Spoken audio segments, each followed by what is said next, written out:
Know everybody know about the Tate Brothers, but I've been following their case very closely, and it just seemed like they have no evidence at all against these two young men.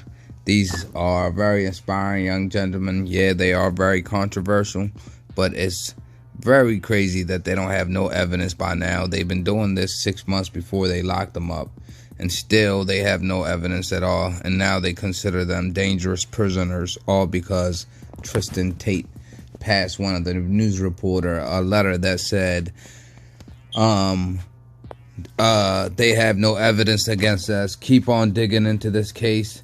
You're getting very close.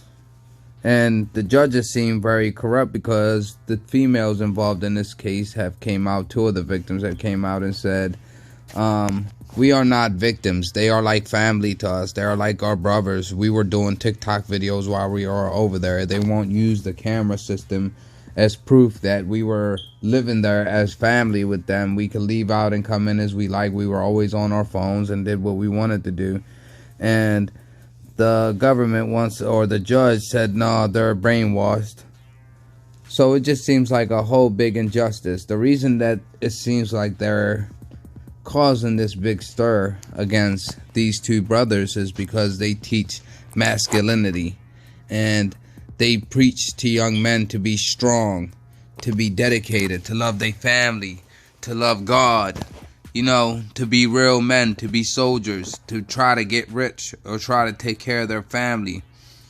But that's looked down upon right now. Everybody want to be individuals and want to be independent, so that way the government deals with every individual by themselves, and you're no longer answering to your parents and the people that really matter. Instead, now you're conforming to the government societal ways and agenda. This was the last tweet he had tweeted out. They're trying to disseminate my physical prowess, but make no mistake, I train daily for the final showdown. Now, I like him and his brother, and just because he passed her that letter last time, now they got them like literally in solitary confinement. Even in this paddy wagon right here, they're literally standing up in little cage doors with their handcuffs still on, while this paddy wagon is driving around and taking them from courthouse to courthouse. These people don't have no background criminal records or nothing like that, but the fact that they preach for kids and they preach things that young men like and aspire to be or act like or want to be like, the fact that they're rich, the fact that they got fast cars, the fact that they preach on how to get rich and escape the matrix, things that men like, the fact that they teach men to be strong and it's okay to go through struggle and it's okay to go through everything, but they get canceled off all social medias, while you have a guy like Sam Smith who just did the award shows the other day, this deplorable, disgusting man who was basically dressed as a devil with his transgender partner or singer, and they won a nominee, and supposedly it was the first transgender to win a Grammy nominee. And it's just like crazy. This is what they rather promote: degeneracy, hell, Satan, things that go against the morality and nature of God and society. And this is like deplorable that people aren't speaking up against such things like this.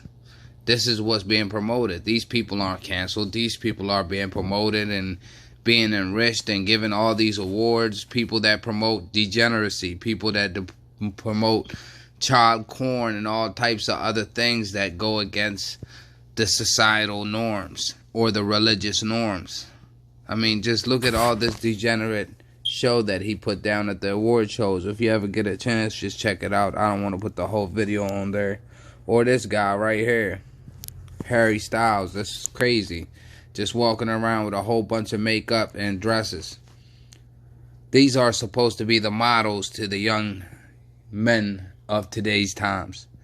Hollywood or these celebrities are just getting weirder and weirder. Like you got Kendrick Lamar wearing Jesus' crown on his head with all this blood on him, but basically standing up for abortion rights that show was for.